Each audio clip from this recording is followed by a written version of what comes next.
नमस्कार, मी डॉक्टर सुबोध देशमुख. आज आपण बोलणार आहोत अशा जीवनसत्वाबद्दल ज्याला अनेक लोक फक्त ते हाडांसाठीच महत्त्वाचं आहे असं समजतात. पण खरं तर हे जे व्हिटॅमिन आहे हे शरीर, मन आणि आपली रोगप्रतिकारक शक्तीसाठी एक मूलभूत इंधन आहे आणि त्याचं नाव आहे व्हिटॅमिन डी.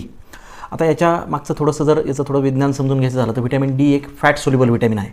हे आपल्या शरीरामध्ये कॅल्शियम आणि फॉस्फरस याचं शोषण, हाडांची मजबूती, स्नायूंचं कार्य, रोगप्रतिकारक शक्ती याच्यासाठी अत्यंत आवश्यक असतं.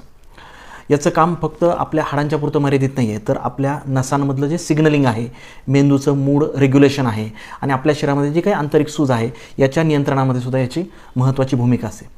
मग आता व्हिटॅमिन डीची कमतरता का होते? तर व्हिटॅमिन डी मिळवण्यासाठी आपल्याला आवश्यक असतो तो म्हणजे सूर्यप्रकाश.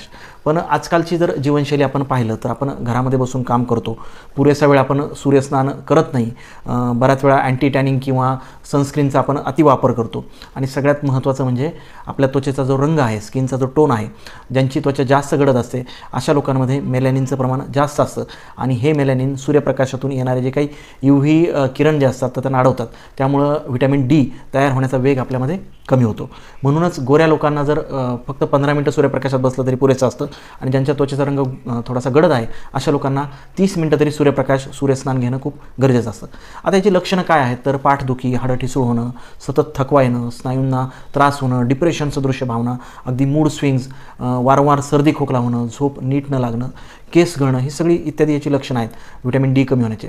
कुठल्या लोकांमध्ये याचा जास्त धोका आहे? तर जे ज्येष्ठ नागरिक आहेत, जे बंद जागेमध्ये काम करणारे लोक आहेत, ऑफिसमध्ये काम करणारे, IT प्रोफेशनल्स, महिलांमध्ये विशेषतः ज्यांची पाळी गेली आहे, मासिक पाळी, अशा महिलांमध्ये, ओबेज व्यक्ती किंवा ज्यांना जुनाट आजार आहेत, जे डायबिटीजचे लोक आहेत आणि ज्यांना कॅल्शियमच्या गोळ्या चालू आहेत परंतु व्हिटॅमिन डी नाही आहे, अशा लोकांमध्ये सुद्धा व्हिटॅमिन डीची कमतरता होते. आता याचं निदान आणि उपचार कसे करणार? तर व्हिटॅमिन डीची साधी तपासणी करून घ्या. ती जर 20 नॅनोग्रॅम पर ml पेक्षा जर कमी असेल तर तुमच्यामध्ये बऱ्यापैकी कमतरता आहे. 20 ते 30 जर असेल तर तरीसुद्धा इन्सफिशियंटच आहे, परंतु 30पेक्षा जास्त असेल तर ठीक आहे, ते पुरेसं आहे. मग याच्यासाठी काय करा? तर 60,000 इंटरनॅशनल युनिट्सचे सॅचेट किंवा गोळ्या आजकाल मार्केटमध्ये मिळतात. आठवड्यातून एकदाच गोळी घ्यायची 6 ते 8 आठवडे.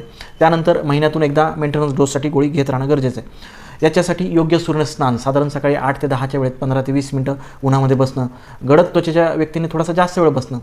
शेवटी एकच महत्त्वाची गोष्ट आहे की vitamin D is equal to direct energy plus defence. म्हणजे हाडं, नसा, इम्युनिटी, मूड ह्या सगळ्यांचा बॅलन्स व्हिटॅमिन डी राखत असतं.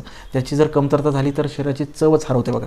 म्हणूनच आजच आपल्या शरीराचं जे काही सोलर चार्जिंग आहे तर ते तपासून घ्या, व्हिटॅमिन डीचा रिपोर्ट करून घ्या आणि गरज भासल्यास आपल्या शरीराला जी योग्य गरज आहे ती व्हिटॅमिन्सची सप्लिमेंट्स तुम्ही घेऊ शकता.